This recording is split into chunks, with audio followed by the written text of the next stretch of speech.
Assalamualaikum warahmatullahi wabarakatuh. Apa kabar kalian semuanya? Semoga kalian dalam keadaan sehat walafiat bersama keluarga ya. Pada pertemuan kita kali ini, saya akan melanjutkan materi akuntansi perpajakan, yaitu aset tetap dan penyusutan. Saya coba tampilkan materi PPT-nya terlebih dahulu.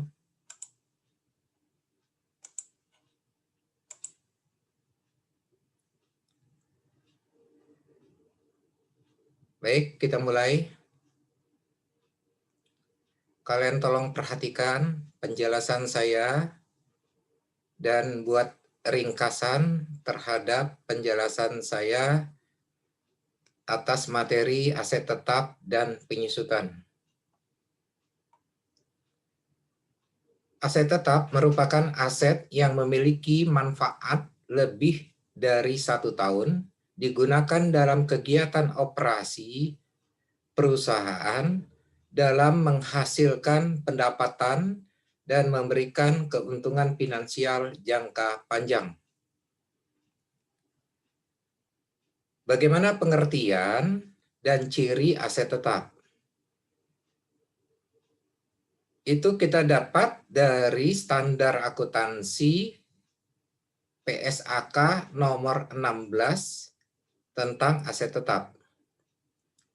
Pengertian aset tetap adalah aset berwujud yang dimiliki untuk digunakan dalam produksi atau penyediaan barang atau jasa untuk direntalkan kepada pihak lain atau untuk tujuan administratif dan diharapkan untuk digunakan selama lebih dari 1 periode.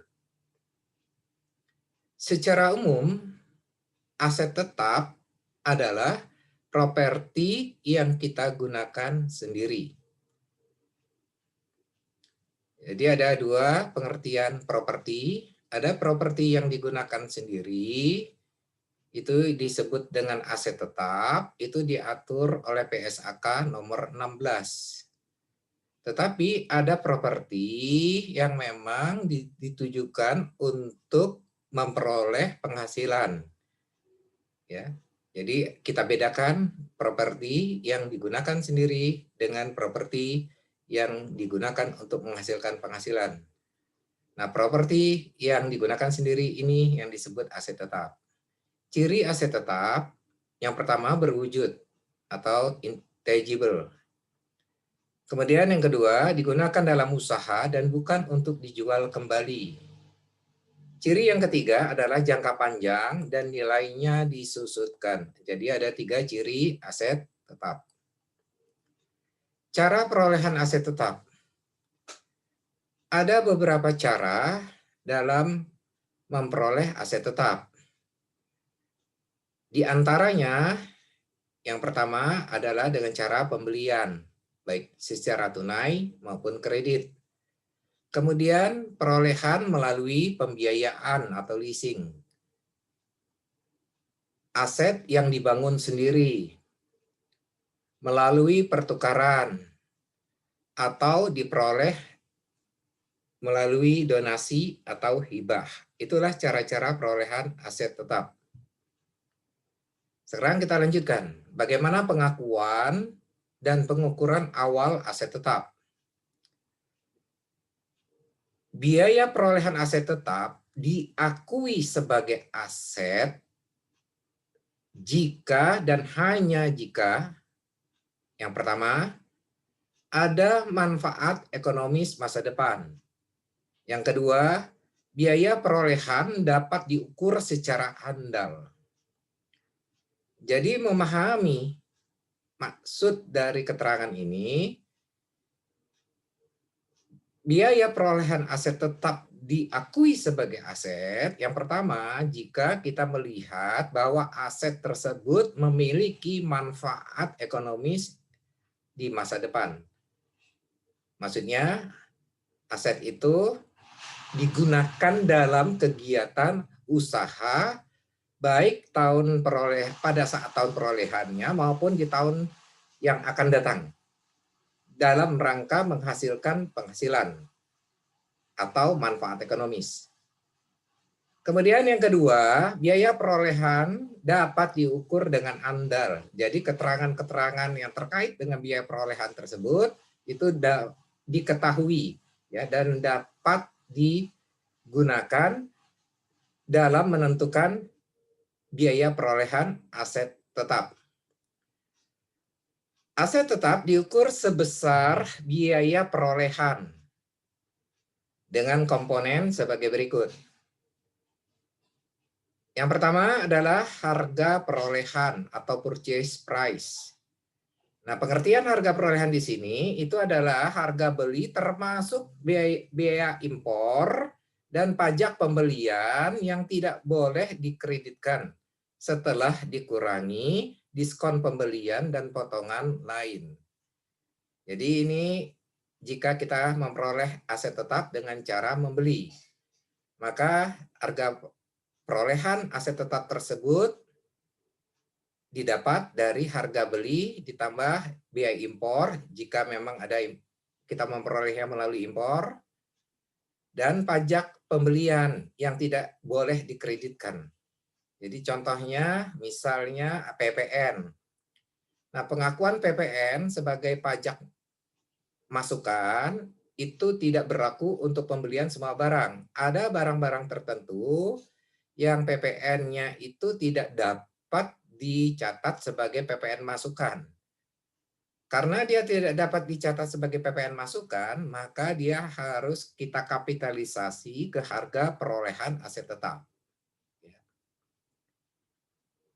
Kemudian yang kedua, komponen biaya perolehan adalah biaya-biaya yang dapat diatribusikan secara langsung, directly attributable cost, untuk membawa aset ke lokasi dan kondisi yang diinginkan agar aset siap digunakan sesuai dengan keinginan dan maksud manajemen. Jadi yang dimaksud di sini, selain daripada harga beli dan biaya dan pajak tadi, setelah dikurangi diskon pembelian dan potongan lainnya, ada kemungkinan biaya-biaya lain yang terkait langsung dengan aset tetap. Misal biaya pengangkutan, biaya pemasangan, dan seterusnya. Nah, biaya-biaya tersebut dalam pengertian akuntansi disebut dapat diatribusikan secara langsung ke aset tetap.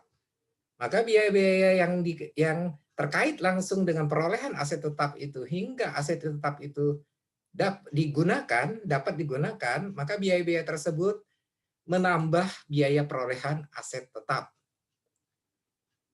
Kemudian komponen yang ketiga adalah estimasi awal biaya pembongkaran dan pemindahan aset tetap dan restorasi lokasi aset atau disebut dengan istilah dismantling cost. Maksudnya begini, ada perolehan aset tetap, kita sudah beli, kita sudah pasang. Tapi untuk waktu tertentu di masa depan, aset tetap tersebut akan kita bongkar kembali. Ya. Jadi misalnya kita estimasikan dalam 10 tahun, itu akan kita bongkar. Ya.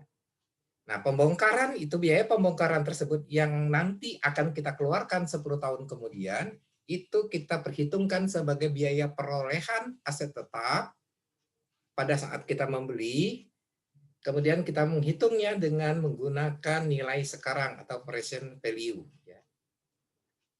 Apa contohnya yang mudah memahaminya dismantling cost ini? Misalnya partisi. Kita membeli peralatan untuk membuat sekat-sekat ruangan kantor.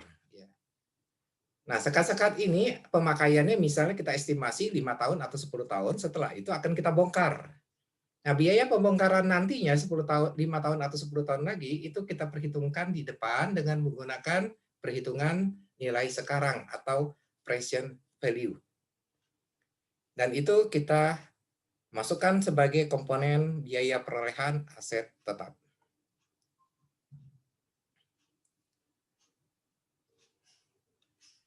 Kita lanjutkan jenis dan harga perolehan aset tetap. Yang pertama, tanah jenisnya.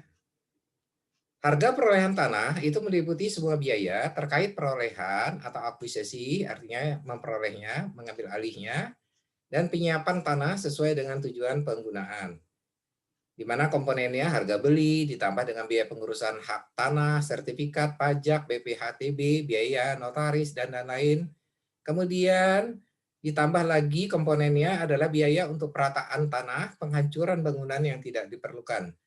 Jadi maksudnya harga perolehan tanah itu selain daripada harga beli, termasuk biaya surat-surat tadi, pengurusan surat-surat tanah, juga termasuk biaya untuk meratakan tanah tersebut sampai siap digunakan. Dan jika apabila ada bangunan yang sebelumnya yang berdiri di atas tanah tersebut dan kita akan membongkarnya, maka biaya pembongkaran tersebut dimasukkan sebagai harga perolehan tanah. Kemudian gedung, yang kedua. Harga perolehannya meliputi sebuah biaya terkait dengan perolehan atau akuisisi atau pembangunan atau konstruksi. Jadi kalau yang pertama ini perolehan akuisisi kalau kita membeli. Kalau yang kedua adalah jika kita membangun sendiri konstruksi. Maka harga perolehan gedung tersebut terdiri dari biaya material, tenaga kerja overhead, biaya bunga jika membangun sendiri. Atau harga beli bangunan ditambah dengan pengurusan hak perolehan bangunan.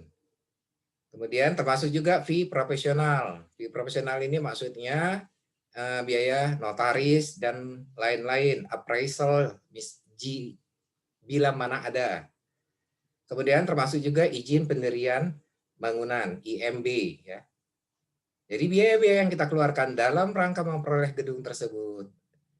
Material, tenaga kerja, overhead, biaya bunga, harga beli, ditambah dengan pengurusan surat hak perolehan bangunan, biaya notaris, biaya appraisal bila mana ada, termasuk juga biaya izin pendirian bangunan IMB, maka semua itu merupakan komponen biaya perolehan gedung. Contoh yang ketiga jenisnya adalah peralatan. Peralatan ini dapat meliputi mesin, kendaraan, peralatan kantor, peralatan pabrik, dan peralatan lain. Biaya perolehan yang meliputi harga beli, kemudian pajak atau biaya yang tidak dapat dikreditkan, biaya transportasi, biaya asuransi selama pengiriman barang, biaya instalasi, dan biaya penyiapan tempat untuk melakukan instalasi, termasuk juga biaya untuk pengetesan peralatan. Jadi kalau kalian lihat, harga perolehan aset tetap itu selain dari harga beli, termasuk biaya-biaya yang dikeluarkan sampai dengan aset tetap tersebut siap digunakan. Kalau kalian perhatikan dari contoh-contoh yang saya jelaskan tadi. Penggantian aset. Jadi aset itu sudah terpasang, misalnya mesin, atau gedung, atau tanah. Kemudian ada transaksi penggantian aset, misalnya suku cadang utama, atau ada peralatan yang siap pakai untuk mendukung aset tersebut. Nah, pengeluaran yang demikian akan dicatat menambah aset tetap. Jadi menambah harga perolehan aset tersebut jika ada syarat. Memenuhi kriteria aset. Artinya memiliki masa manfaat lebih dari 1 periode dan diukur dengan andal. Kemudian syarat yang kedua, komponen yang diganti tidak lagi dicatat sebagai aset. Contohnya seperti ini. Aset tetapnya berupa kendaraan, mobil.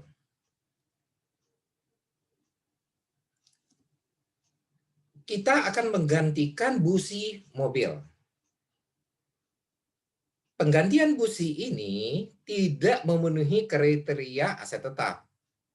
Maksudnya, busi tidak memiliki masa manfaat lebih dari 1 periode. Jadi busi itu manfaatnya biasanya kurang dari 1 periode. Karena dia tidak memenuhi kriteria aset, di mana masa manfaat lebih dari 1 periode, maka busi tersebut tidak dapat menambah harga perolehan mobil. Menjadi berbeda jika kita menggantikan karburator mobil. Penggantian karburator mobil ini manfaatnya karburator tersebut lebih dari 1 periode. Ya. Kemudian ketika kita menggantikan karburator tersebut yang lama tidak kita gunakan lagi. Jadi kita menggunakan karburator baru. Maka pembelian karburator ini dapat dicatat menambah harga perolehan mobil. Itu contohnya, ya, yang disebut penggantian aset. Sedangkan biaya pemeliharaan dan perbaikan seperti perawatan dan suku cadang yang kecil-kecil itu diakui sebagai beban di laporan laba rugi pada periode berjalan.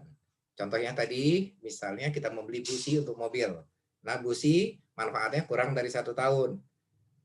Dan itu bagian daripada kegiatan pemeliharaan dan perbaikan. Maka pembelian busi itu dicatat sebagai beban di laporan laba rugi. Beban apa? Beban pemeliharaan kendaraan atau beban pemeliharaan mobil.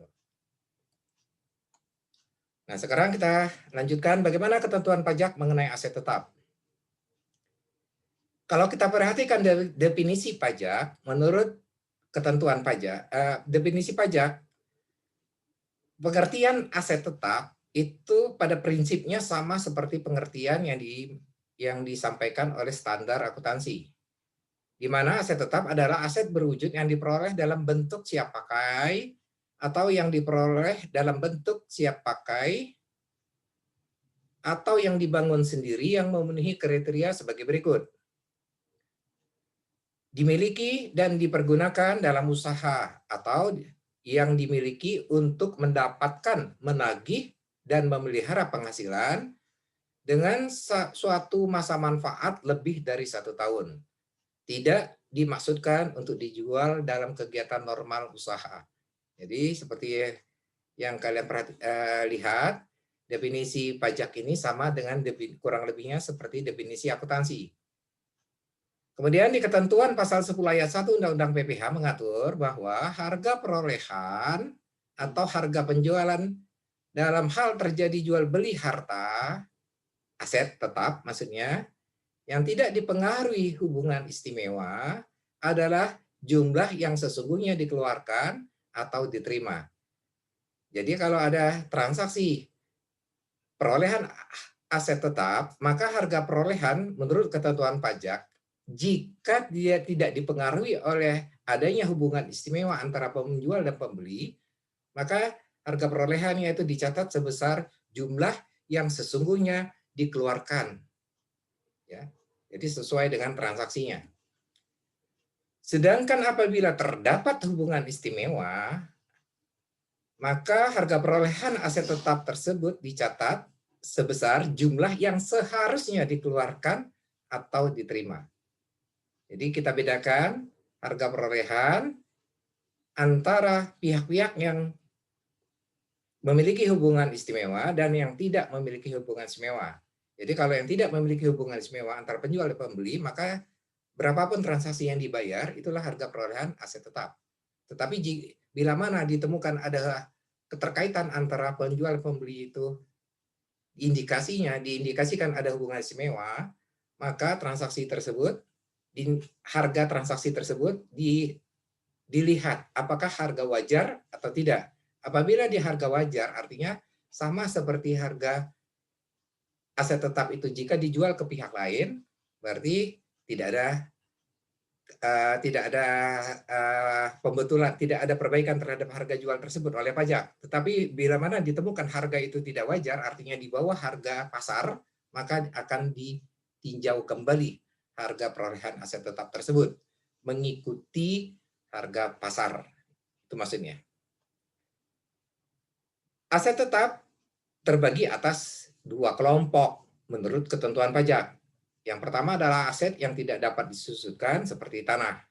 Kemudian aset yang dapat disusutkan seperti bangunan, mesin, perlengkapan, peralatan, kendaraan, dan lain-lain. Untuk harga perolehan tanah, penekanannya di sekarang penjelasan kita di harga perolehan tanah, itu tidak membedakan mengenai jenis-jenis hak atas tanah tersebut. Jadi harga perolehan tanah itu meliputi biaya pembelian tanah dan pemotongan tanah. Pemotongan tanah itu artinya penyiapan tanah tersebut sehingga siap digunakan ya. Nah, harga perolehan tanah tidak termasuk. Jadi kecuali ya biaya pengurusan perizinan pemindahan atau perpanjangan hak yang merupakan aset tak berwujud. Jadi maksudnya begini, apabila perusahaan membeli tanah, maka harga perolehan tanah itu meliputi harga beli tanah sama dengan biaya persiapan tanah itu untuk dapat digunakan, ya. Disebut biaya penyiapan tanah atau di sini disebut biaya pemotongan tanah. Tapi tidak termasuk biaya pengurusan perizinan, pemindahan atau perpanjangan hak. Jadi artinya misalnya semula dia hak milik, ya, kemudian semula dia hak guna bangunan. Nah, itu kita ingin pindahkan atau kita rubah, kita urus menjadi statusnya menjadi hak milik, maka biaya pengurusan itu tidak dapat dijadikan harga perolehan tanah. Nah, biaya pengurusan pemindahan hak tersebut kita catat terpisah menggunakan akun aset tak berwujud, ya, atau intangible.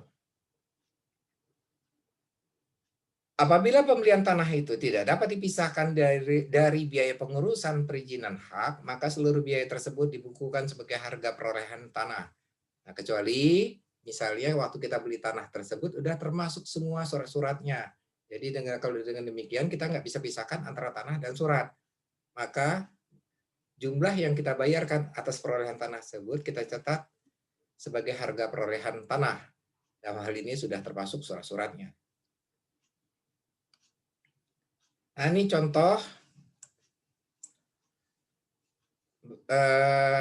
transaksi perolehan aset tetap melalui pembelian impor.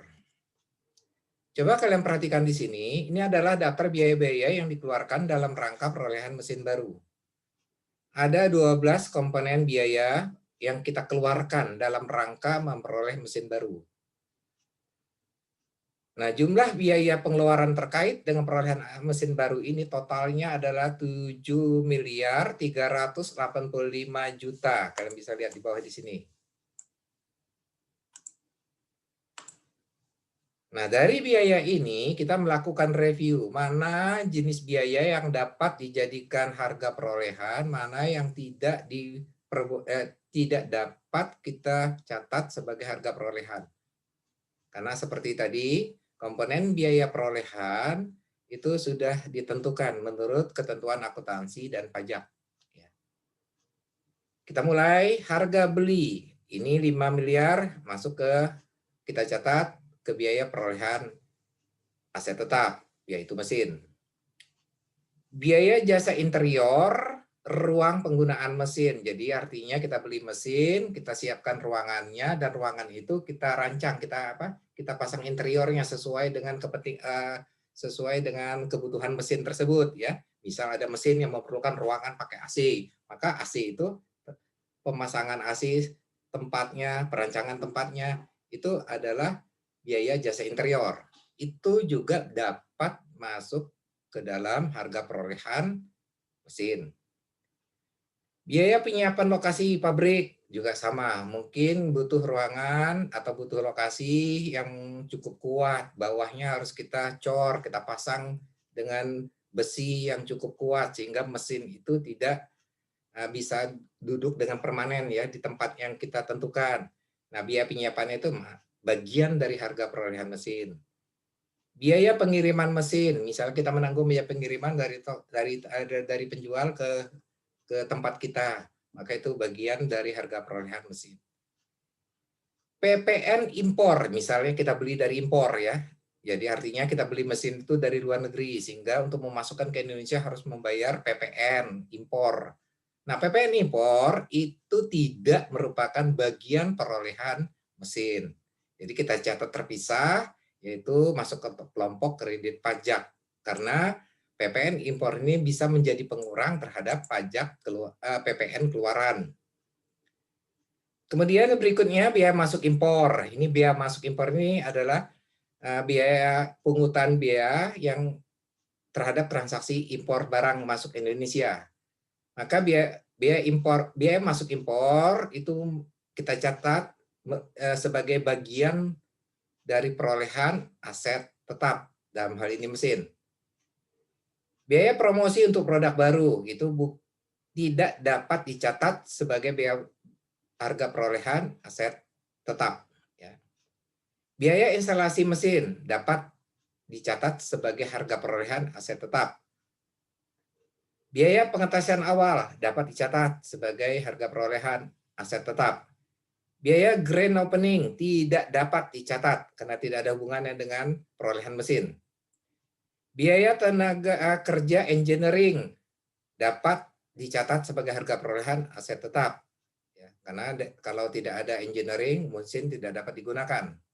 Kemudian biaya administrasi yang dimasukkan sebagai overhead tidak dapat dicatat sebagai harga perolehan aset tetap.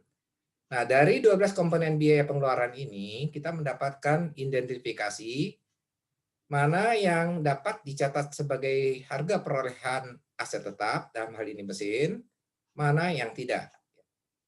Sedangkan untuk biaya-biaya yang tidak dapat dicatat sebagai harga perolehan aset tetap, maka kita mencatatnya sebagai beban usaha ya, jurnal kita.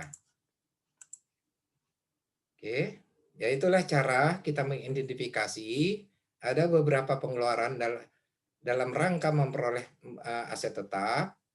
Jadi kemudian kita tentukan mana yang dapat dicatat sebagai harga perolehan aset tetap, mana yang tidak dapat dicatat sebagai harga perolehan aset tetap. Nah, jurnal yang kita buat untuk perolehan aset tetap berupa mesin tadi, jurnalnya adalah mesin debit 5.930.000.000, itu diambil dari hasil pemisahan kita tadi yang ini. Kemudian untuk PPN, kita catat PPN masukkan 500 juta, kemudian sisanya yang tidak dapat dicatat sebagai harga perolehan aset tetap, ada 955 juta, itu kita catat sebagai beban usaha. Kreditnya bisa kas atau utang. Oke, itu cara memilah-milah mana pengeluaran yang dapat menjadi harga perolehan, mana yang tidak dapat menjadi harga perolehan aset tetap. Ini adalah contoh 2 transaksi perolehan aset tetap melalui biaya pembongkaran atau dismantling cost. PT Melati menyewa gedung selama 5 tahun mulai 2019. Perusahaan mengeluarkan uang 800 juta untuk membuat partisi ruangan tersebut sesuai keinginan. Dalam kontrak disebutkan, perusahaan harus mengembalikan ruangan yang disewa tersebut kembali seperti semula ketika masa sewa berakhir. Jadi ini kan dia nyewa 5 tahun, dibikin partisi. Nah 5 tahun setelah berakhir 5 tahun sewa, maka partisi itu harus dibongkar kembali dan ruangan dikembalikan seperti semula. Nah biaya pembongkaran 5 tahun kemudian diestimasikan itu 50 juta. Nah tingkat bunga yang berlaku 5% misalnya dalam soal. Nah pertanyaannya, tentukanlah biaya perolehan partisi. Nah, biaya partisi, pengeluaran uangnya adalah 800 juta. Sesuai yang soal. Kemudian kita menghitung berapa nilai sekarang dari biaya restorasi atau biaya pembongkaran partisi 5 tahun kemudian. Nah, estimasi kita 50 juta. Nah, kita hitung nilai sekarangnya dengan cara melihat tabel bunga nilai sekarang atau present value untuk N lama 5 tahun, bunga atau I 5%. Nah, kalau kita lihat tabel bunga present value dengan N5, I 5%, maka kalian akan mendapat angka diskon faktornya adalah 0,78353. Nah, diskon faktor ini dikalikan dengan estimasi biaya restorasi 5 tahun kemudian, yaitu 50 juta. Hasilnya adalah 39.176.500. Jadi ini adalah nilai sekarang dari biaya restorasi atau pembongkaran partisi 5 tahun lagi dihitung berdasarkan nilai sekarang. Kemudian ditambah dengan pengeluaran tunai pembuatan partisi itu sendiri 800, maka total harga perolehan partisi adalah 839.176.500. Kalau kalian perhatikan, biaya pengeluaran tunai untuk pembuatan partisi 800, tapi biaya pembongkaran 5 tahun lagi yang kita estimasikan tadi, kita hitung nilai sekarangnya berapa, maka kita dapat dismantling cost sebesar 39.176.500, dan itu menambah pengeluaran tunai tadi sehingga kita mendapat biaya perolehan partisi 839.176.500. Itu terkait dengan perolehan aset tetap melalui biaya pembongkaran. Nah, jurnal yang kita buat, partisi ruangan debit sebesar total tadi 839.176.500. Ini masuk kategori kelompok aset tetap. Kemudian kas 800 juta. Nah, kreditnya adalah utang biaya restorasi 39. Nah, utang ini kita cadangkan untuk 5 tahun kemudian. Waktu sewa berakhir, kita akan melakukan pembongkaran partisi. Nah, perolehan aset tetap berupa partisi ini dapat dilakukan penyusutan. Ya, jadi lakukan penyusutan seperti biasa, seperti aset-aset lainnya. Nah, contoh 3, perolehan aset tetap dengan pihak berelasi. Jadi artinya pihak penjual dan pembeli itu ada hubungan istimewa, berelasi.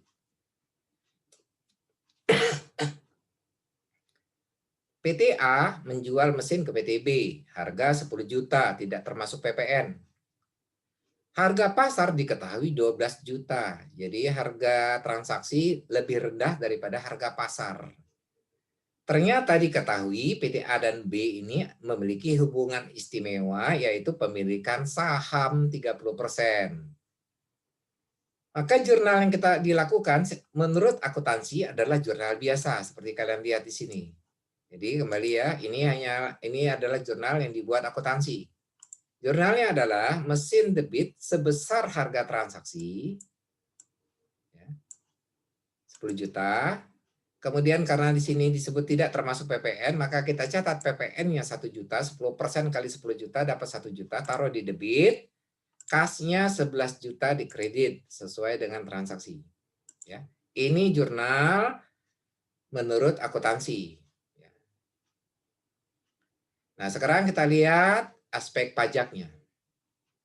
Karena transaksi tersebut dilakukan oleh dua pihak yang memiliki hubungan istimewa dan harganya lebih rendah daripada harga pasar, maka terhadap harga tersebut menurut pajak harus dilakukan penilaian ulang. Ya.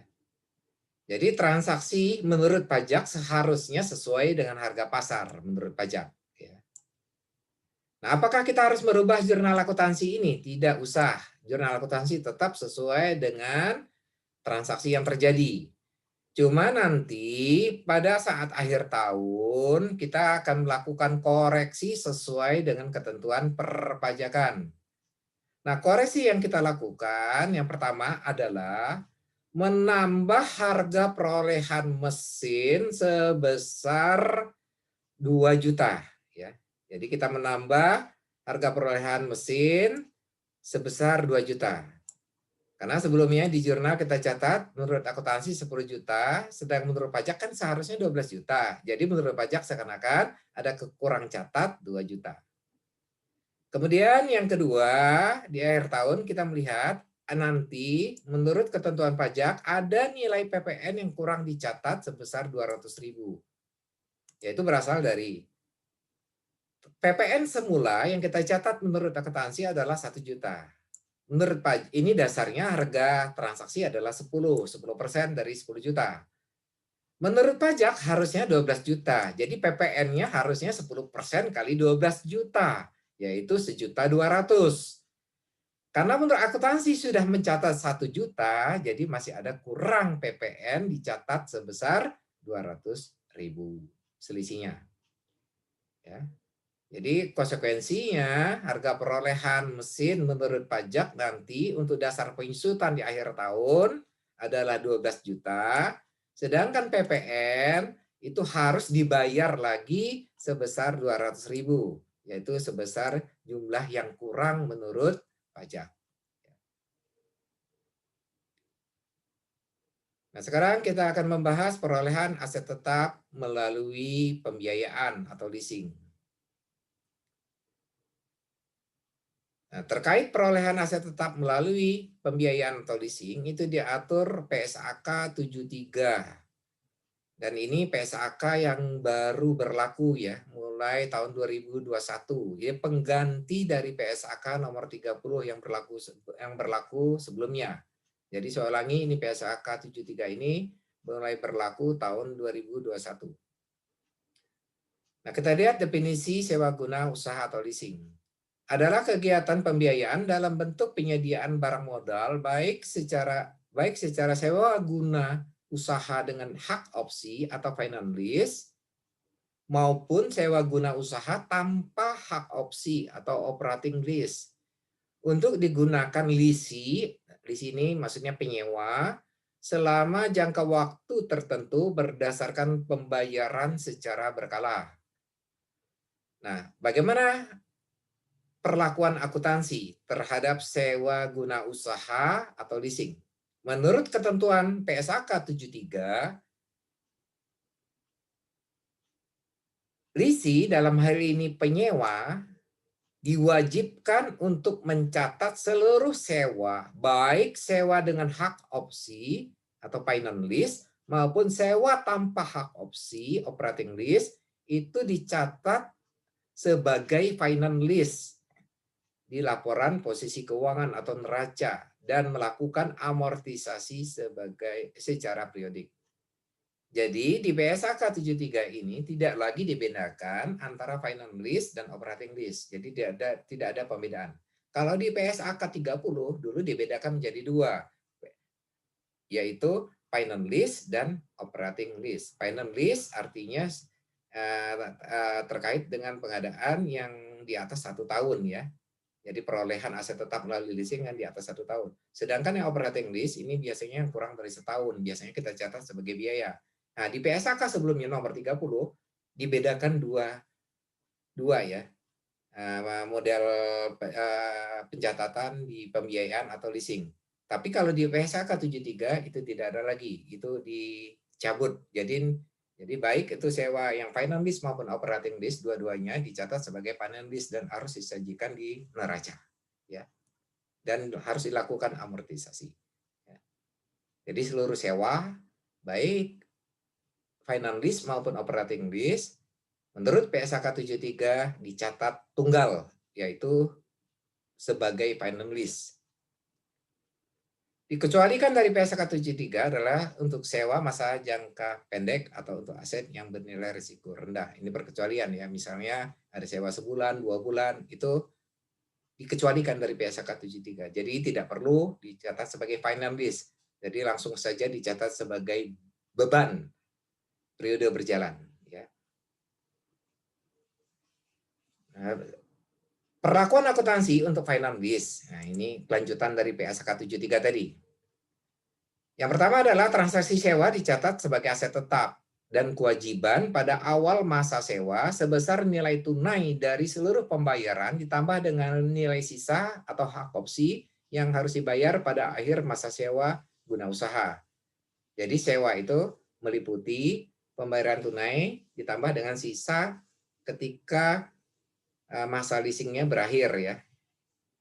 Kemudian berikutnya setiap pembayaran sewa, jadi setiap angsuran setiap bulan itu dicatat terbagi dua, yaitu pertama kita mencatat angsuran pokok pinjamannya, kemudian yang kedua adalah beban bunga. Jadi misalnya angsurannya 5 juta. 5 juta itu pokoknya 4 juta, bunga 1 juta. Maka jurnal kita terpisah antara beban pokok dan bunga ya. Itu maksudnya. Kemudian aset yang disewa guna usahakan harus diamortisasi dalam jumlah yang wajar berdasarkan taksiran masa manfaatnya. Nah, jadi aset yang kita dapat dari leasing tersebut, menurut akuntansi harus diamortisasi sesuai dengan masa manfaatnya. Kewajiban sewa guna usaha harus disajikan sebagai kewajiban lancar dan kewajiban jangka panjang. Maksudnya begini, umumnya perolehan aset melalui leasing atau pembiayaan itu lebih dari 1 tahun, misalnya 4 tahun untuk mobil, kendaraan, untuk misalnya untuk ruko, bangunan bisa 10 tahun ya. Maka penyajian utangnya, utang leasing, itu harus di kelompok kewajiban jangka panjang. Tapi nanti untuk yang utang leasing yang akan jatuh tempo dalam tahun berjalan, artinya misalnya utangnya 5 tahun, tapi kan yang 1 tahun ini akan jatuh tempo di tahun berjalan ya, maka itu harus kita pindahkan, kita klasifikasi ke utang jangka pendek. Ya, jadi nanti yang misalnya kalau kita utang 5 tahun, 4 tahun itu tetap di kewajiban jangka panjang, yang 1 tahunnya berada di kelompok utang jangka pendek. Ya.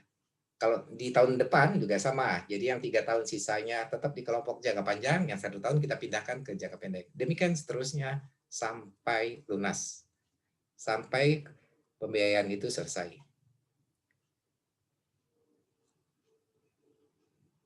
Nah, perlakuan terhadap aset pembiayaan leasing itu terdapat perbedaan antara PSAK 73 dengan ketentuan perpajakan. Tadi saya sudah menjelaskan, menurut ketentuan akuntansi, seluruh sewa, baik yang jenisnya finance lease maupun yang operating lease, semuanya dicatat menggunakan finance lease. Ya. Jadi tidak lagi dibedakan. Nah, menurut ketentuan pajak, tetap ada pembedaan antara operating lease dan finance lease. Ya, jadi ada perbedaan di sini antara PSAK 73 yang baru tadi dengan ketentuan perpajakan. Karena ketentuan perpajakan itu berdasarkan keputusan Menteri Keuangan nomor 1169 tahun 91, di mana di pasal 2 ayat 1 menjelaskan bahwa aktivitas sewa dibedakan tetap menjadi dua. Yang pertama adalah sewa guna usaha dengan hak opsi atau finance lease, atau disebut dengan istilah lain SGU dengan hak opsi. SGU ini singkatan sewa guna usaha dengan hak opsi. Kemudian yang kedua adalah sewa guna usaha tanpa hak opsi atau operating lease, atau disebut istilah lain SGU tanpa hak opsi. Jadi pajak tetap membedakan ya antara operating lease sama finance lease. Kalau finance lease terkait dengan perolehan aset tetap yang lebih dari 1 tahun, kalau operating lease ini umumnya kurang dari 1 tahun dan biasanya pencatatannya dicatat sebagai beban pada periode berjalan kalau yang operating lease ya. Nah, kemudian pajak membuat ketentuan terkait dengan sewa guna usaha dengan hak opsi atau finance lease. Ketentuan pajaknya kalian bisa baca ada 6 poin di sini ya. Intinya bahwa biasanya untuk sewa guna usaha dengan hak opsi ini umurnya di atas 1 tahun ya. Kalian bisa baca persyaratannya itu sesuai pasal 3 ada A, B, C ya. Kemudian penyerahan sewa guna usaha dengan hak opsi, penyerahan asetnya dalam hal ini itu dikecualikan dari pengenaan PPN. Kemudian ketentuan pajaknya berikutnya, lisi penyewa artinya tidak boleh melakukan penyusutan atas aset leasing tersebut menurut ketentuan pajak. Kemudian dasar penyusutan itu dapat digunakan setelah aset tersebut menjadi milik dari lisi penyewa, yaitu ketika dia sudah menggunakan hak opsi untuk membeli aset tersebut. Jadi memahami sewa guna usaha dengan hak opsi itu kurang lebih begini ya. Kalian perhatikan. Jadi kita ngambil kredit 5 tahun terhadap perolehan mesin. Dan selama 5 tahun kita akan membayar cicilan. Di akhir tahun kelima ada pilihan, ada opsi bagi kita untuk memiliki mesin tersebut. Nah, itulah SGU dengan hak opsi. Nah, memiliki mesin tersebut berarti nanti mesin itu menjadi milik kita, tidak lagi milik dari penjual ya. Nah, penyusutan untuk aset yang diperoleh melalui SGU dengan hak opsi itu dilakukan setelah mesin itu menjadi milik kita. Itu baik itu mungkin nunggu setelah 5 tahun atau mungkin di tahun ketiga atau keempat kita melakukan pelunasan sehingga mesin itu menjadi milik kita. Maka sejak itulah mesin tersebut dapat disusunkan. Nah, jumlah pembayaran cicilan angsuran setiap bulannya itu dapat dicatat sebagai biaya pengurang dari penghasilan bruto di laporan laba rugi. Lihat angka 5. Jadi kurang lebihnya memahaminya begini. Aset leasing yang diperoleh melalui SGU dengan hak opsi, itu aset tersebut kita catat sebagai aset tetap milik kita. Nah, menurut pajak tidak boleh dilakukan penyusutan aset leasing tersebut. Artinya tidak kita catat biaya penyusutannya. Tetapi angsuran yang kita bayar per bulan itu dapat dijadikan biaya sebagai pengurang terhadap penghasilan. Jadi angsurannya berapa bulan yang kita bayar dalam setahun itu boleh kita catat sebagai biaya menurut pajak. Kemudian yang keenam, waktu melakukan pembayaran angsuran setiap bulan, kita tidak memotong PPh pasal 23 terhadap bunga angsurannya. Seperti yang saya jelaskan tadi, waktu membayar angsuran terbagi dua. Ada angsuran pokok, ada pembayaran bunga. Nah, terhadap bunga itu tidak dipotong PPh pasal 23. Itu ketentuan pajak terkait perolehan aset yang diperoleh melalui sewa guna usaha atau SGU dengan hak opsi atau istilah akuntansinya finance lease. Nah, sekarang kita lanjutkan ketentuan pajak terkait dengan SGU tanpa hak opsi atau menurut istilah akuntansinya operating lease. Nah, persyaratan untuk dapat dikelompokkan menjadi SGU tanpa hak opsi atau operating lease sesuai dengan pasal 4 ada 2 persyaratan ya. Kalian bisa bacakan di sini persyaratannya A dan B. Saya lanjutkan ke angka 2 saja. Penyerahannya terutang PPN. Jadi berbeda dengan hak opsi, itu tidak terutang PPN. Kalau tanpa hak opsi atau operating lease dia terutang PPN. Kemudian jumlah pembayaran angsuran atau cicilannya itu dapat menjadi biaya yang dapat dikurangkan dari penghasilan. Jadi boleh dicatat sebagai biaya. Kemudian si penyewa lisi wajib memotong PPh pasal 23 atas pembayaran bunga cicilan setiap bulan atau pembayaran SGU tanpa hak opsi. Jadi kembali saya tegaskan, SGU tanpa hak opsi ini adalah operating lease, artinya pencatatannya sebagai biaya atau beban pada periode berjalan. Maka terhadap sewa aset tetap tersebut terutang PPN dan kita harus memotong PPh pasal 23 terhadap bunganya.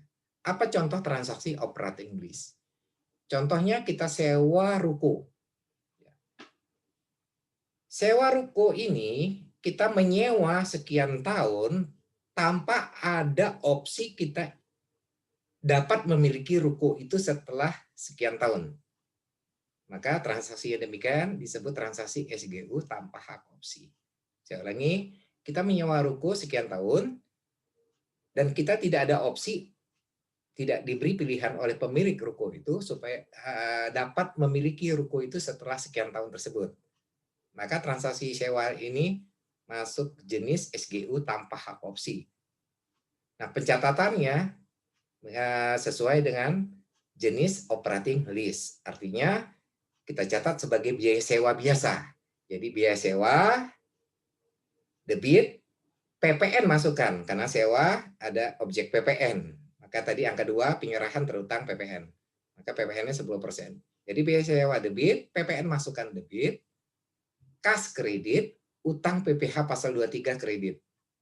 Jadi objek PPN dan dipotong PPh pasal 23. Ya. Nah, contoh SGU dengan hak opsi, kita kembali ke slide sebelumnya.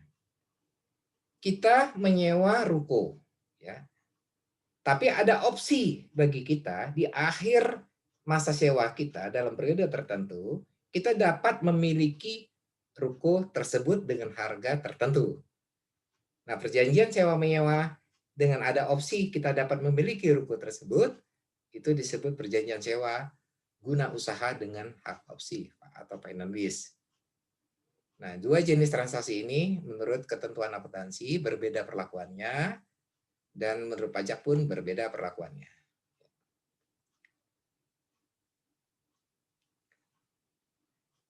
Ini adalah contoh perolehan aset tetap melalui pembiayaan atau leasing. Contoh transaksinya, PT Lesa Pajak membeli mesin melalui angsuran. Uang muka dibayar 500 juta. Angsuran 5 tahun yang dibayarkan 200 juta per tahun. Jadi ada 5 kali angsur ya. Jadi per tahunnya 200 juta selama 5 tahun. Tingkat bunga yang berlaku 12%. Pertanyaannya, tentukan harga perolehan mesin pabrik tersebut. Yang pertama kita catat adalah uang muka. Ya. Jadi kalau kalian perhatikan di sini, mesin itu dibayar uang muka 500 juta. Kita hitung. Kemudian kita menghitung nilai sekarang dari jumlah angsuran 5 tahun dengan bunga 12%. Tiap angsuran bayar 200 juta. 5 kali angsur, N 5. Bunga 12% I. Jadi kalian bisa menghitung diskon faktor dari angsuran yang rutin, yang tetap selama 5 kali dengan angka yang sama, dengan diskon faktornya N5, itu 5 tahun, 5 kali angsur, dan I tingkat bunganya 12%. Nah, diskon faktor kalian harus menggunakan tabel bunga anuitas ordinary ya. Present value ordinary annuity. Ya. Jadi artinya kalian berbeda tabel bunga di sini. Karena kan kasus kita menghitung nilai sekarang ini terhadap angsuran selama 5 kali secara teratur. Nah, itu 5 kali angsuran selama 5 kali ini kita hitung nilai sekarangnya menggunakan tabel bunga present value ordinary annuity. Ini khusus untuk menghitung nilai sekarang dari jumlah angsuran dengan jumlah yang sama selama periode tertentu ya. Itu tabel bunganya berbeda. Nah, kalau kalian lihat di situ dengan I 12%, N sama dengan 5, maka kalian akan mendapat diskon faktornya adalah 3,60478. Itu dikalikan dengan nilai angsuran 200 juta. Maka kalian akan mendapat nilai tunai angsuran selama 5 tahun tersebut adalah 720.956.000. Ditambah dengan uang muka, berarti inilah harga perolehan mesin pabrik. Nilai uang muka ditambah dengan nilai tunai seluruh angsuran selama 5 tahun berdasarkan perhitungan nilai sekarang.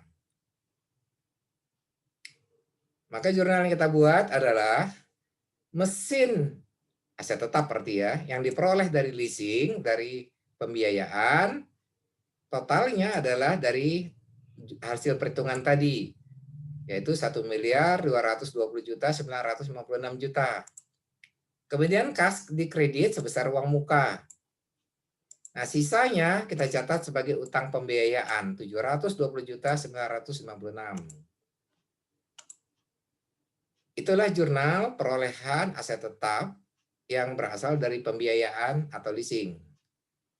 Kemudian pas waktu kita membayar angsuran pertama, ini jurnal pembayaran angsuran pertama, maka jurnal yang kita bayar adalah utang pembiayaan debit, maksudnya pokok ya, utang pokok, debit, beban bunga debit, kas kredit. Kas kredit sebesar jumlah angsuran 200 juta. Sudah disebutkan dalam soal. 200 juta di sini. Per tahun, tiap kali ngangsur. Nah, kita harus mengeluarkan, membedakan. Di dalam angsuran ini harus dikeluarkan berapa pokoknya, berapa bunganya. Ya, caranya adalah bunga angsuran itu tingkat bunganya 12% kali dengan sisa pinjaman atau sisa utang pembiayaan 720.956 karena angsuran pertama itu outstanding utang pembiayaan kita adalah 720.956.000. Nah, dikalikan dengan tingkat bunga 12%. Maka kalian akan mendapatkan bunga angsurannya 86.514.720.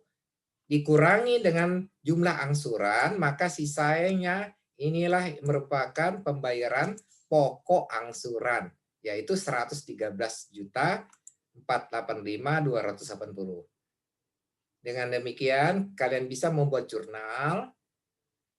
Utang pembiayaan yang didebit tadi isi dengan sebesar angka pokok angsuran, sedangkan beban bunga diisi dengan angka perhitungan bunga.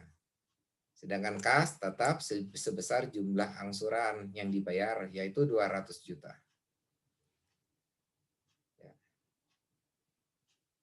Oke.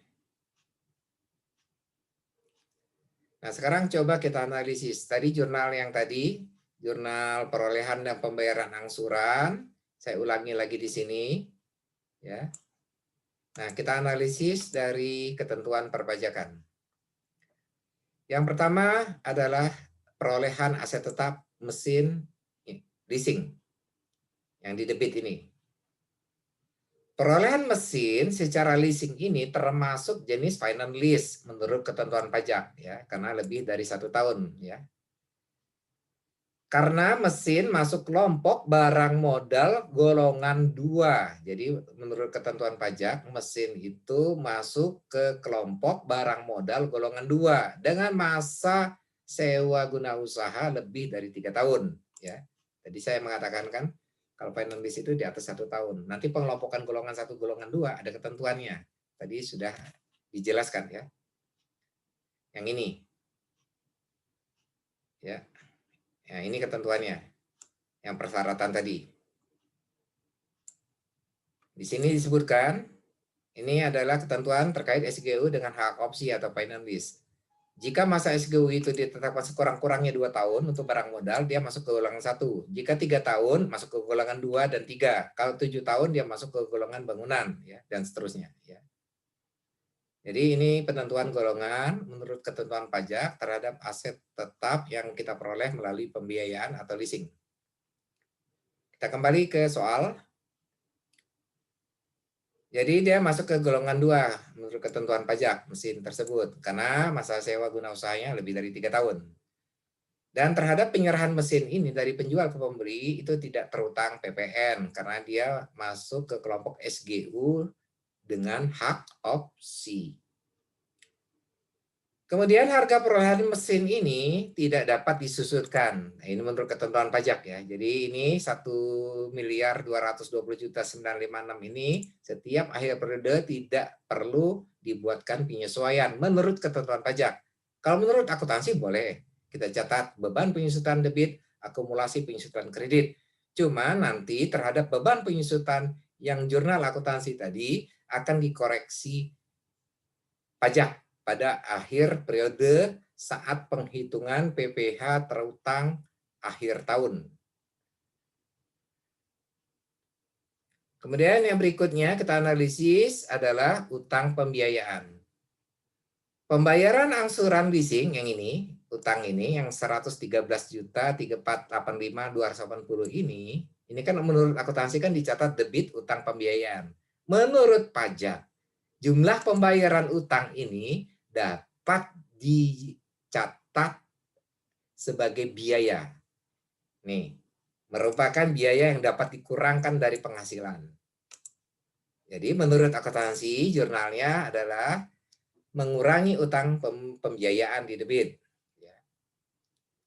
Tapi kalau menurut ketentuan pajak, pembayaran utang pembiayaan tersebut yang kita bayar setiap bulan sesuai dengan masa angsuran itu dapat kita catat sebagai biaya di akhir tahun. Jadi jumlah angsuran pembiayaan yang telah kita bayar itu dapat dicatat sebagai biaya yang mengurangi penghasilan di akhir tahun. Biasanya kita catat masukkan ke dalam koreksi fiskal. Koreksi fiskalnya jenisnya koreksi fiskal negatif. Kemudian terhadap beban bunga yang 86 juta sekian itu tidak perlu dipotong PPh pasal 23 karena menurut ketentuan pajak SGU dengan hak opsi pembayaran bunganya tidak merupakan objek PPh pasal 23. Tadi sudah saya jelaskan. Ya. Ini contoh kedua perolehan aset tetap melalui pembiayaan atau leasing. Saya kira untuk contoh kedua dapat kalian pelajari dari materi yang sudah saya berikan ya. Karena di sana juga ada perhitungannya, ada jurnalnya, kalian bisa pelajari sendiri. Saya lanjutkan dengan pengukuran aset tetap setelah pengakuan awal. Untuk kebijakan pengukuran aset tetap setelah pengakuan awal, perusahaan harus memilih salah satu model. Itu bisa model biaya atau model revaluasi. Dan menerapkan kebijakan tersebut untuk seluruh aset tetap dalam kelompok yang sama. Jadi artinya jika kita memilih model biaya, maka berlaku untuk seluruh aset tetap kita dalam kelompok yang sama. Jika memilih model revaluasi juga kita harus lakukan dalam kelompok aset tetap yang sama. Kita mulai membahas model biaya atau cost model. Ketentuan akuntansi. Setelah pengakuan sebagai aset, aset tetap dicatat pada biaya perolehan, dikurangi dengan akumulasi penyusutan dan akumulasi rugi penurunan nilai. Jika entitas mengubah kebijakan akuntansi dari model biaya ke model revaluasi, di dalam pengukuran aset tetap, perubahan tersebut dilakukan secara prospektif. Jadi artinya begini, perusahaan ini pengakuan pengukuran aset tetap setelah pengukuran awal ya. Pengakuan awal itu maksudnya waktu saat perolehan. Nah, kemudian setelah aset tetap ini kita peroleh, tentu biasanya ada pengeluaran biaya lagi terkait aset tetap tersebut. Maka itu bagaimana cara pengukuran aset tetap setelah pengakuan awal ya. Jadi ada biaya-biaya yang terkait atau pengeluaran yang terkait dengan aset tetap tersebut. Jika misalnya kita memilih metode model biaya, maka aset tetap itu dicatat sebagai biaya perolehan, tapi dikurangi dengan akumulasi penyusutan dan akumulasi rugi penurunan nilai aset. Ya, jika memang kita melakukan penurunan. Ya. Ketentuan pajak, pengukuran setelah pengakuan aset tetap, awal aset tetap, mengacu kepada harga perolehan sesuai ketentuan pasal 10 Undang-Undang PPh dan dikurangi dengan penyusutan sesuai dengan pasal 11 Undang-Undang PPh. Jadi ya, kalau menurut pajak disajikan tetap menggunakan harga perolehan. Tinggal dikurangi aja biaya penyusutannya sesuai dengan ketentuan pasal 11 menurut pajak ya. Tapi kalau menurut akuntansi, jika memilih model biaya ya boleh, tapi di model biaya. Nah, maka biaya-biaya yang terkait dengan aset tetap itu dicatat sebagai biaya perolehan terhadap aset tetap itu sendiri ya. Nah, tinggal dikurangi dengan akumulasi penyusutan atau bisa dikurangi dengan akumulasi rugi penilaian nilai aset tetap jika ada. Nah, bagaimana kalau misal perusahaan memilih model yang kedua, revaluasi? Menurut akuntansi boleh menggunakan model revaluasi. Tetapi menurut pajak tidak boleh bila mana tidak mendapatkan persetujuan dari Direktur Jenderal Pajak. Jadi maksudnya modal revaluasi secara umum tidak diperkenankan kecuali telah mendapat persetujuan dari Direktur Jenderal Pajak. Nah, basis hukumnya, dasar hukumnya adalah Peraturan Dirjen Pajak nomor Per 2 tahun 2009. Oke. Nah, apa ini maksud dengan modal revaluasi? Jadi ya pencatatan aset awal sebesar harga perolehan. Cuman nanti di suatu periode tertentu, di akhir periode tertentu, aset tetap tersebut kita nilai ulang dengan menggunakan harga wajar pada saat tanggal laporan. Nah, penilaian harga aset tetap dari harga perolehan menjadi harga wajar itu disebut dengan revaluasi.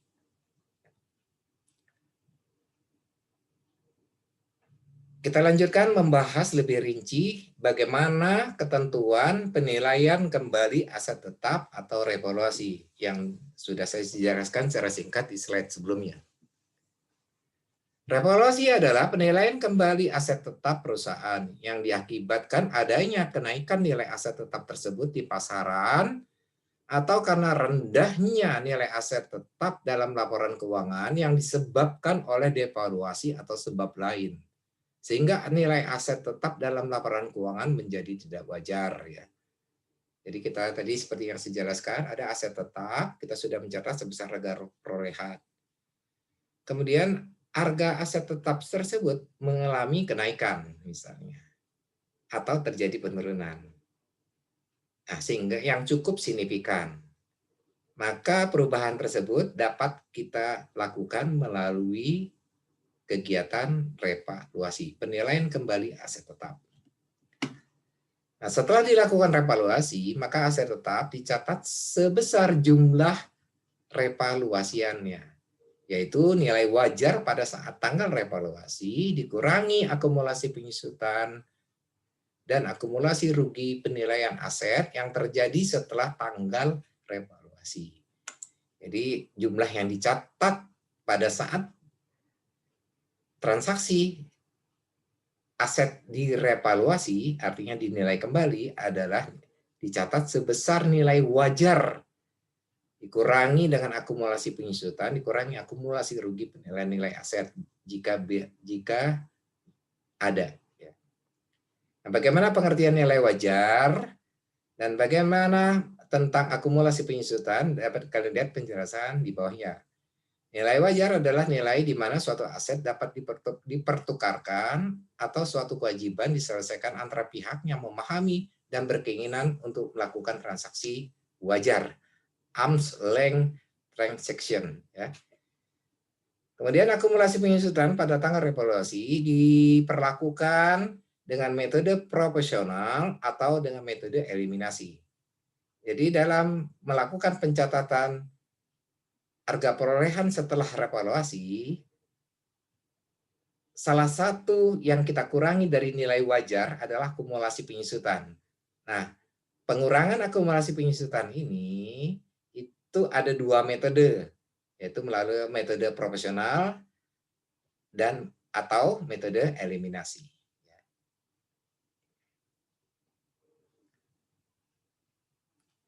Jika jumlah tercatat aset meningkat akibat revaluasi, maka kenaikan tersebut langsung dikreditkan ke ekuitas menggunakan akun surplus revaluasi. Diakui dalam laporan laba rugi sejumlah penurunan akibat revaluasi terdahulu jika ada. Jadi yang apabila tahun ini dilakukan revaluasi dan nilainya mengalami kenaikan, maka kita harus memperhitungkan dengan saldo ya hasil revaluasi tahun sebelumnya, ya, jika ada. Jika jumlah aset tercatat itu mengalami penurunan akibat revaluasi, maka penurunan tersebut dicatat dalam laporan laba rugi. Jadi tidak perlu di kelompok ekuitas. Surplus revaluasi yang disajikan di ekuitas dapat dipindahkan langsung ke saldo laba pada saat aset tersebut dihentikan penggunaannya. Jadi suatu ketika kita sudah melakukan revaluasi setiap akhir periode. Kemudian suatu ketika aset itu dihentikan penggunaannya. Maka saldo surplus revaluasi yang ada di kelompok ekuitas kita pindahkan. Kita ke saldo laba, ditahan. Ya, lewat jurnal penyesuaian. Sekarang kita lihat dari ketentuan pajak. Bagaimana ketentuan pajak terkait penilaian kembali aset tetap atau revaluasi? Penilaian kembali aset tetap atau revaluasi diperkenankan oleh pajak dengan syarat. Jadi ada syarat menurut ketentuan pajak. Yang pertama, telah memenuhi semua kewajiban perpajakannya sampai dengan masa pajak terakhir sebelum masa pajak dilakukan revaluasi atau penilaian kembali.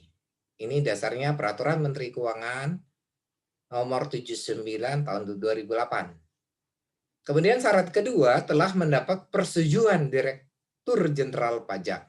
Ini dasarnya Peraturan Dirjen Pajak Nomor Per 12 Tahun 2009. Jadi pajak memperkenankan perusahaan atau akuntansi melakukan penilaian kembali aset tetap atau revaluasi sepanjang memenuhi dua syarat ini.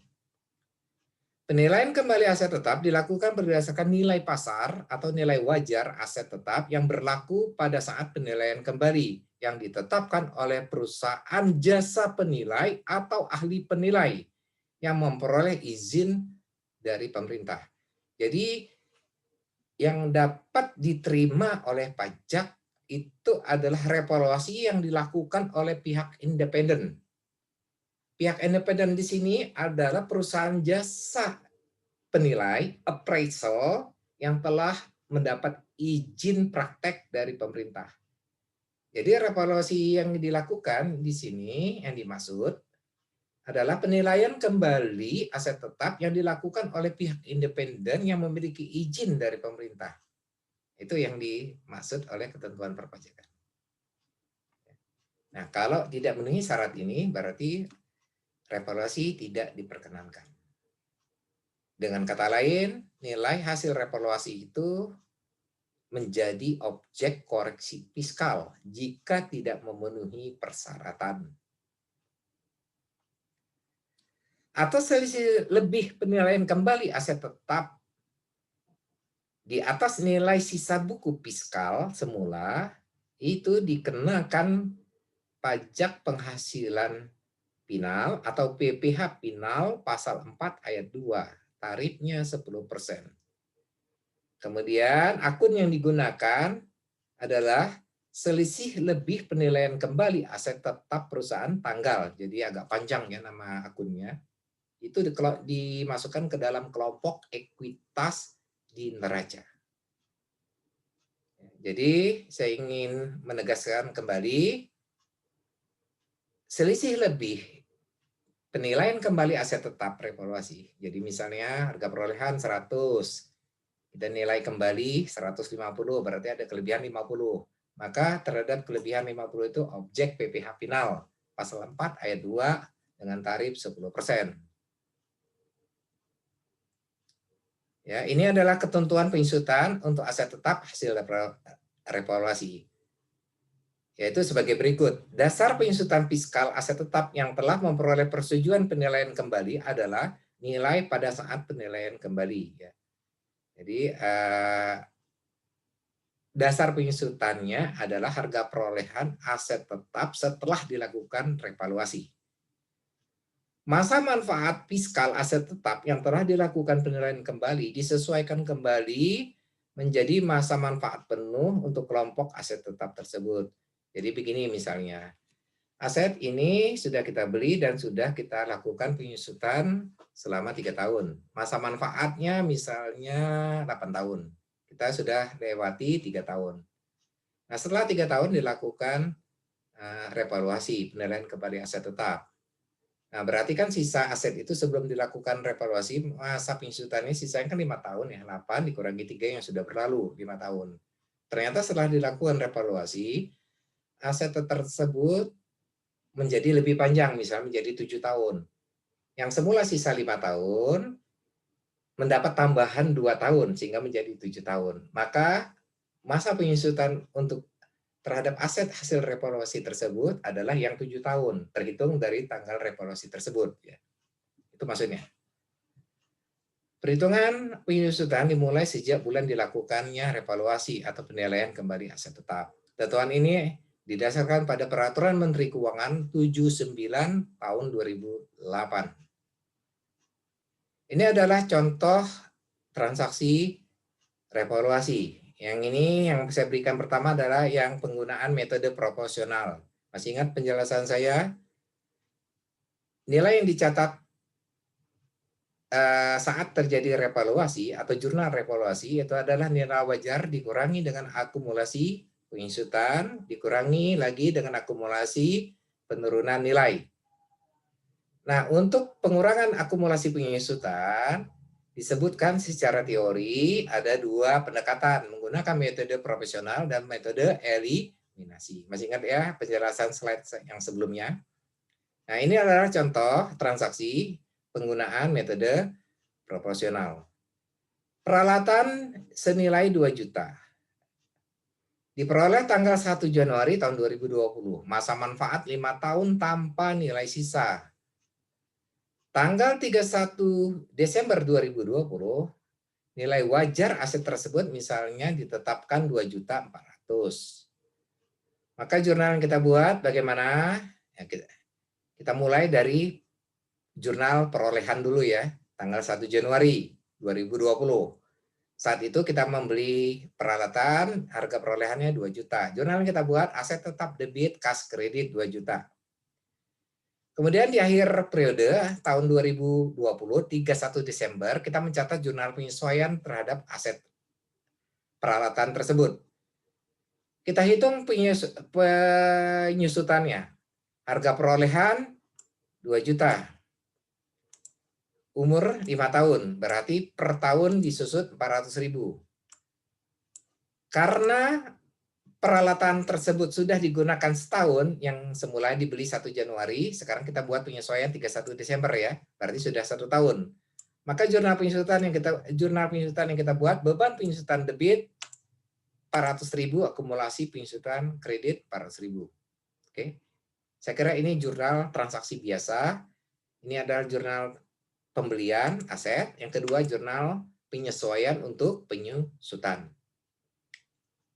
Nah, jurnal penyesuaian kedua yang kita buat adalah jurnal terkait dengan revaluasi. Karena di soal disebutkan pada tanggal 31 Desember 2020, nilai wajar aset tersebut 2.400.000. Berarti kita harus membuat jurnal revaluasi. Nah, terhadap jurnal revaluasi tersebut, kita lakukan perhitungan. Ya. Nilai wajar peralatan adalah 2.400.000. Nilai bukunya adalah 1.600.000. Dari mana dapat nilai buku 1.600.000? Berasal dari harga perolehan dikurangi dengan akumulasi penyusutan. Jadi nilai buku peralatan adalah 1.600.000.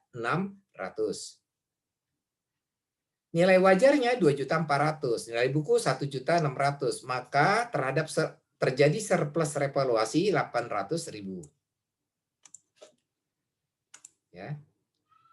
Nah, kemudian penyusutan yang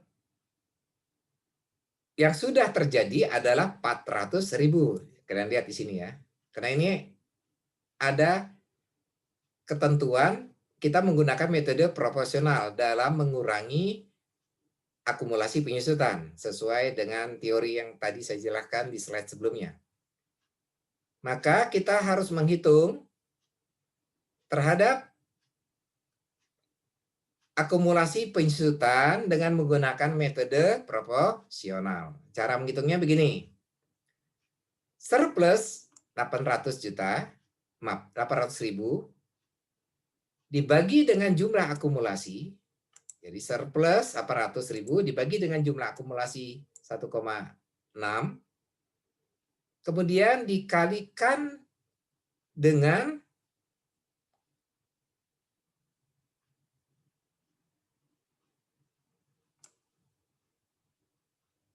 sebentar, 400.000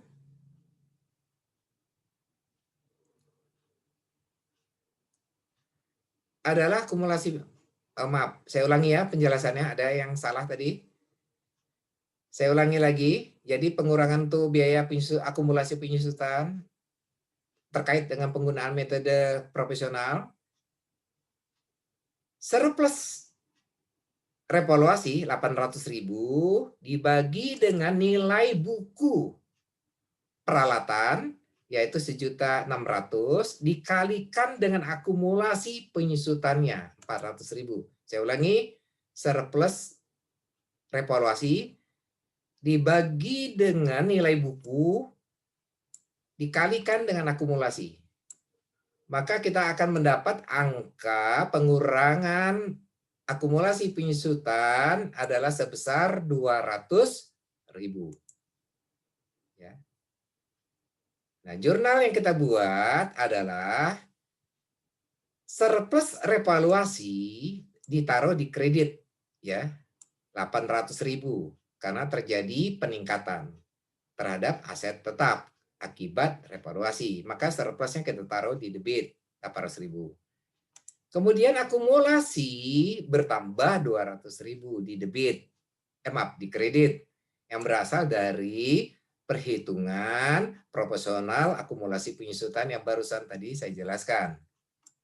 Jadi total aset tetap bertambah sebesar 1 juta di debit. Saya ulangi, aset tetap bertambah 1 juta berasal dari surplus di kredit 800.000 dan mendapat tambahan akumulasi penyusutan secara proporsional sebesar 200.000. Itu jurnal revaluasi yang pertama. Diikuti oleh jurnal revaluasi kedua terkait dengan ketentuan pajak. Seperti yang saya jelaskan tadi, surplus revaluasi merupakan objek PPh final pasal 4 ayat 2 tarif 10%. Surplus yang terjadi di sini hasil perhitungan adalah 800.000 dan sudah kita akui jurnalnya di sebelah kredit 800.000. Maka pajak terhutangnya adalah 80.000, yaitu berasal dari 10% kali surplus 800.000. Jurnal yang kita buat adalah beban pajak final debit, utang pajak final kredit 80.000. Nah, setelah kita membuat jurnal penyusutan ini, kalian bisa melakukan komparasi aset tercatat sebelum revaluasi dan sesudah revaluasi. Coba kalian lihat di bagian bawahnya ini.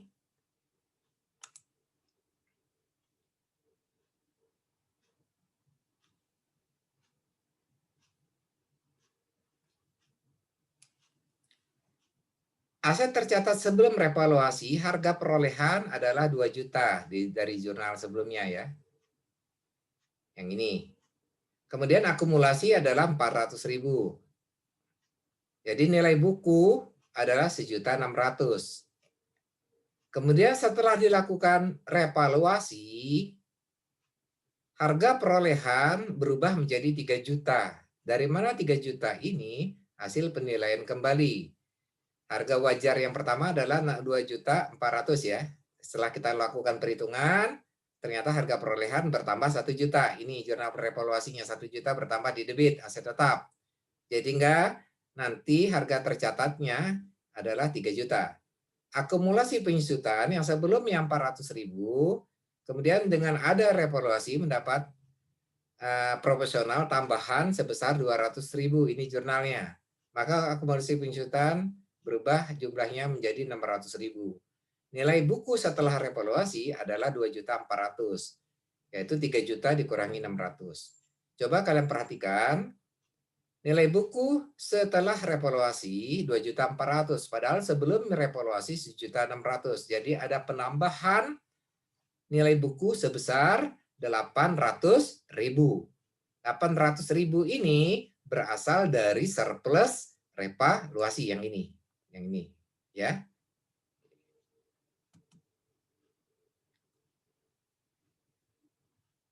Sekarang saya lanjutkan dengan contoh metode eliminasi. Tadi adalah contoh metode profesional melalui serangkaian perhitungan ya. Sekarang kita metode eliminasi. Kasusnya sama, peralatan senilai 2 juta. Diperoleh 1 Januari 2020 dengan masa manfaat 5 tahun tanpa nilai sisa. Tanggal 31 Desember 2020, nilai wajar aset adalah 2.400.000. Nah, jurnal perolehan dan jurnal penyesuaian untuk penyusutan saya kira sama seperti metode sebelumnya ya. Ini transaksi biasa. Aset tetap 2 juta, debit, kas, kredit 2 juta. Kemudian saat menjurnal penyusutan, beban penyusutan debit, akumulasi penyusutan kredit 400.000. Berasal dari 2 juta dibagi 5 tahun umur ya. Yang berbeda adalah ketika jurnal revaluasi. Kalian perhatikan jurnal revaluasi di sini. Surplus revaluasi 800.000. Ya. Kalian lihat di sini. Nah, kita catat jurnal dulu. Ya. Aktiva tetap 800.000 bertambah, surplus revaluasi 800.000.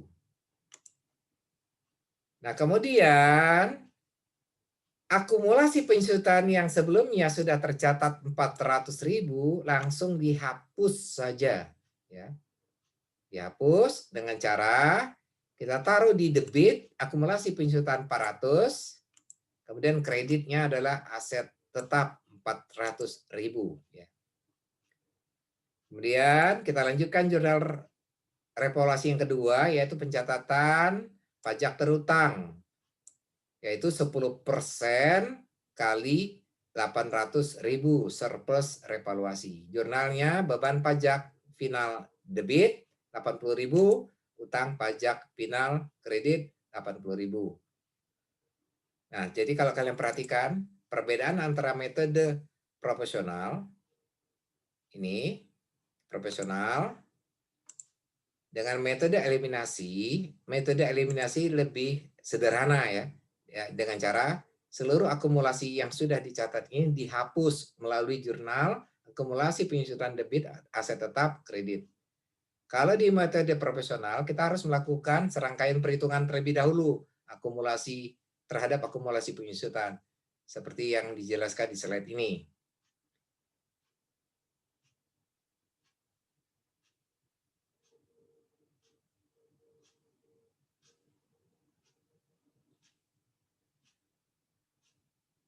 Oke, ini adalah contoh revaluasi transaksi yang lain, contoh 2.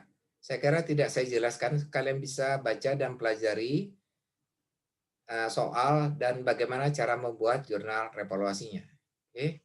Dan juga bagaimana cara melakukan perhitungan dan bagaimana melakukan analisis pajaknya. Oke.